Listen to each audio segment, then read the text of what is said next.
and barrage had done their work. Hardly a shot was fired.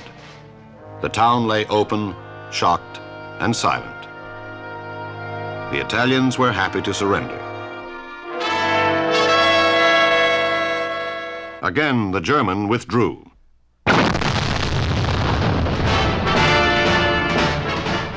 He demolished all behind him. Nothing that might impede pursuit was left undone.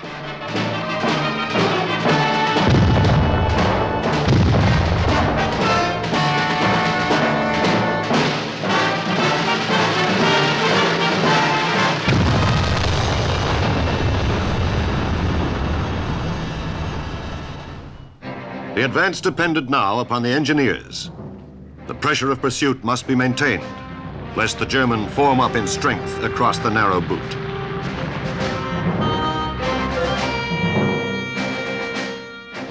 On September 7th, the world heard the news. This is General Dwight D. Eisenhower. The Italian government has surrendered its armed forces unconditionally. As Allied Commander-in-Chief, I have granted a military armistice.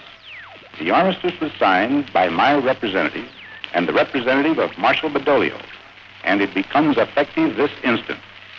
Hostilities between the armed forces of the United Nations and those of Italy terminate at once.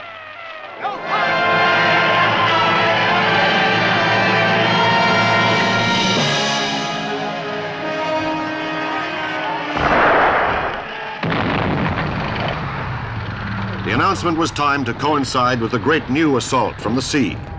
It was hoped it would undermine German morale. The hope was vain. Salerno was a bloody struggle.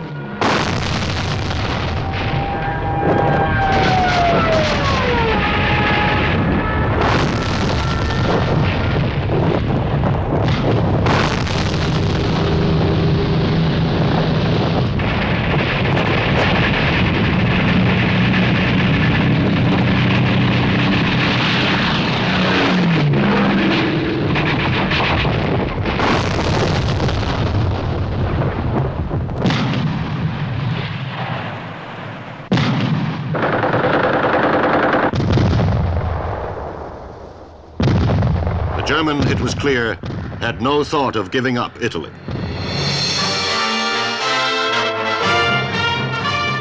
He even took time for a daring mission to a prison on a hill.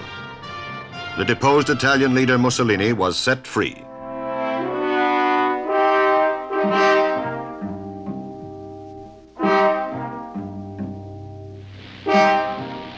The first fascist of Europe, he had been the first to fall. His savior and last hope was Adolf Hitler. Hitler promised, "Italy shall be a major battleground."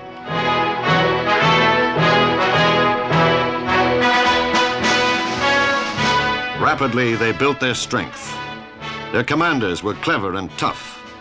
Kesselring and Rommel, the Desert Fox. Their plan was to mount a line across the boot where the land was narrow, the mountains high, the rivers swollen. The British had landed at Taranto and held their ground. The Americans and British were still fighting at Salerno. The Canadians helped to relieve the pressure by taking Potenza. Then on through the hills to Campobasso. In these hills, this modern army must rely on the lowly mule.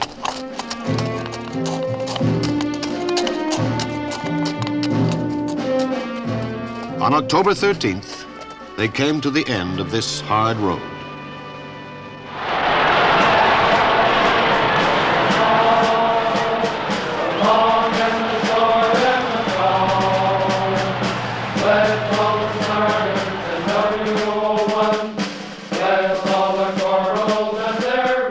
They gave it a new name, Maple Leaf City. It had baths and beds and movies of a girl from Winnipeg. When they begin,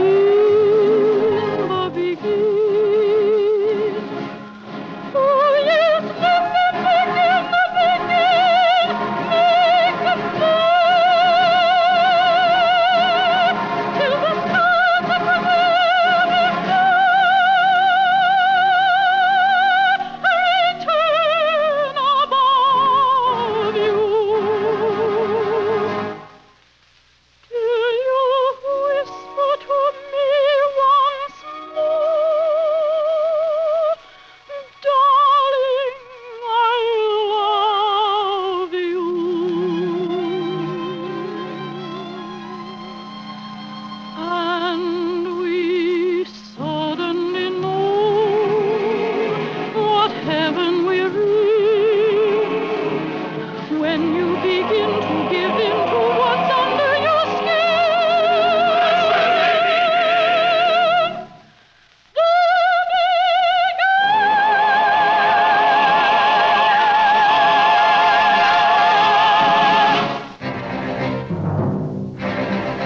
For some, it was only a matter of days. The 1st Division was moving on. General Chris Vokes, the new commander, would lead them to the hardest test they had ever faced.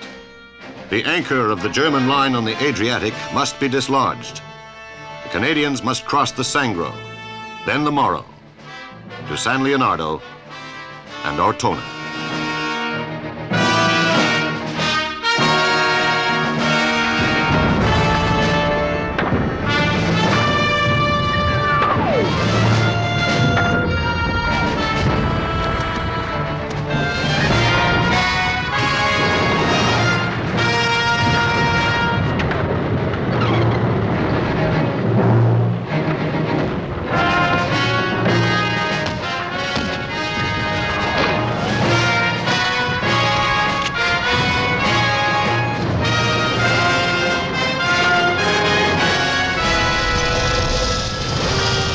Tomorrow, Kesselring sent in fresh and determined troops.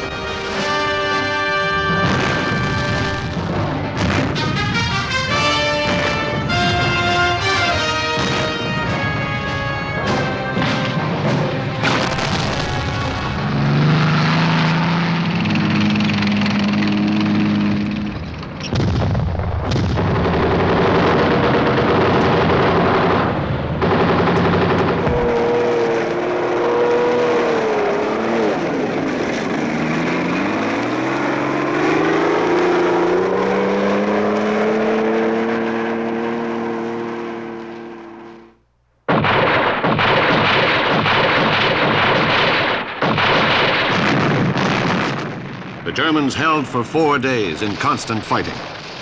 The Canadians regrouped. The guns laid down a barrage, and through the night, the forward troops went in.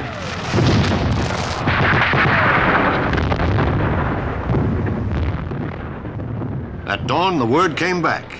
They'd crossed the Morro.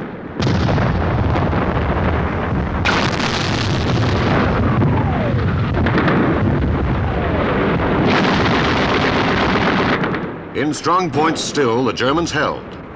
A crossroads was the key. Casa Berardi fell to the Canadians.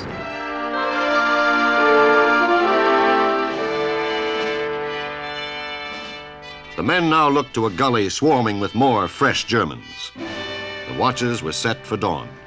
A great artillery barrage was planned. It would be called Morning Glory.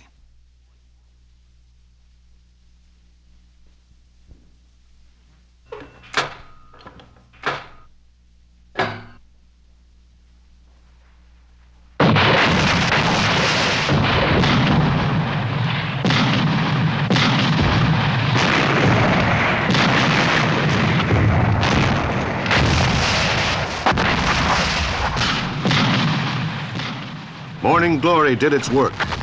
The gully was overrun. The way lay open to Ortona. Into this town, the Germans fell back, and these were Germans of the 1st Parachute Division.